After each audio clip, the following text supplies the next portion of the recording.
Comber पूरी तरह से क्रैक हो जाता है। वो एक प्लेनेटरी लेवल का पावर बल बनाता है पूरे के पूरे प्लेनेट को डिस्ट्रॉय करने के लिए, जिसको देखकर सारे के सारे शॉक हो जाते हैं। और फिर वेजिटा मन ही मन सोचता है कि काकारोट अभी भी बेहोश है। और फिर जैसे ही कुंबर अपने पावर बॉल का अटैक करने वाला होता है, अचानक से गोकू को होश आ जाता है और फिर गोकू का आंखों का रंग सिल्वर हो जाता है। और फिर तुरंत अचानक से एक व्हाइट ऑरा आता है जिसके अंदर से गोकू अपने अल्ट्रेशन फॉर्म के साथ निकलता है। और इस फॉर्म को देखकर सारे के सारे शॉक हो जाते हैं, क्योंकि जेनो गोकू और जेनो वेजिटा के यूनिवर्स में अल्ट्रेशन जैसी फॉर्म नहीं थी, जिसको कि मेन टाइमलाइन का वेजिटा बताता है कि ये अल्ट्रेशन फॉर्म है जो कि एंजल्स की टेक्निक है। और फिर अब गोकू कुंबर को अच्छे से डोमिनेट करता है, वो लिटरली उसका मोर बना देता है, क्योंकि कुंबर उसके कोई भी अटैक्स और मूवमेंट को डॉज नहीं कर पा रहा होता, पर गोकू कुंबर के सारे अटैक्स को डॉज कर रहा होता है। और फिर कुंबर को पूरी तरीके से डोमिनेट करने के बाद गोकू उस पे जोरदार कामेहामे मारता है, जिसकी वजह से लिटरली कुंबर इरेज हो जाता है। और फिर धीरे धीरे प्रेजेंट प्लेनेट पूरी तरह से फटने वाला होता है, पर तभी अचानक पीछे से एक पूरी की पूरी टीम आती है जिसके सामने फ्यूज जमासू होता है, जो कि कुंबर की बॉडी को तुरंत से ले जाता है और वहां से गायब हो जाता है, जिसको देखकर सारे के सारे शॉक हो जाते हैं और बोलते हैं कि क्या ये कैसे हुआ। और फिर तुरंत से प्रेजेंट प्लेनेट फटने ही वाला होता है, जिसकी वजह से जेनो गोकू वेजिटा और मेन टाइमलाइन का वेजिटा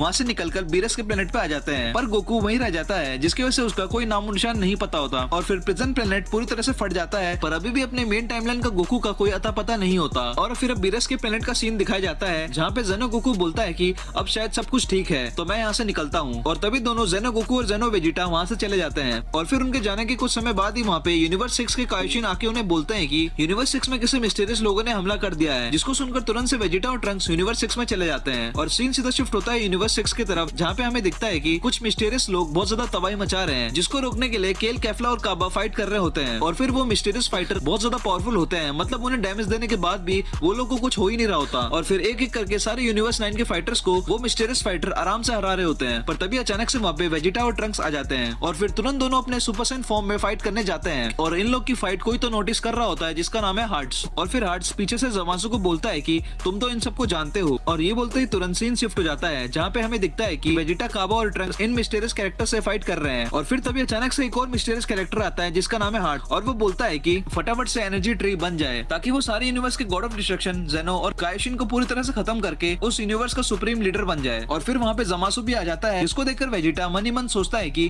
क्या तुम अभी भी जिंदा हो काकारोट, तुम कहाँ हो। और तभी हार्ट्स अपना पावर्स दिखाता है, वो तुरंत से वेजिटा को पूरी तरह से कंट्रोल कर लेता है। और फिर वेजिटा ट्रंक्स पर ही अटैक करने लगता है, और उधर डेड हुआ कुंबर ठीक हो जाता है और उसका काम होता है यूनिवर्स 11 में जाने का। और वो सीधा अपने मिशन पे जाता है, जो कि है यूनिवर्स 11 में, जिसमें की है जिरेन का यूनिवर्स। और यूनिवर्स 11 में जाके कुंबर अपने सुपर साइन 3 फॉर्म से जिरेन को डोमिनेट कर रहा होता है। और यूनिवर्स 11 में सारे के सारे फाइटर्स आ जाते हैं, इंक्लूडिंग इवल वेजिटा, और सारे के सारे कैरेक्टर्स मिलके जिरेन पर अटैक करते हैं, जिसके बाद सारे के सारे फाइटर्स जैसे कि ट्रंक्स, जिरेन, ये सब कमजोर पड़ जाते हैं। पर तभी अचानक से एक बड़ा सा ग्लो लाइट आता है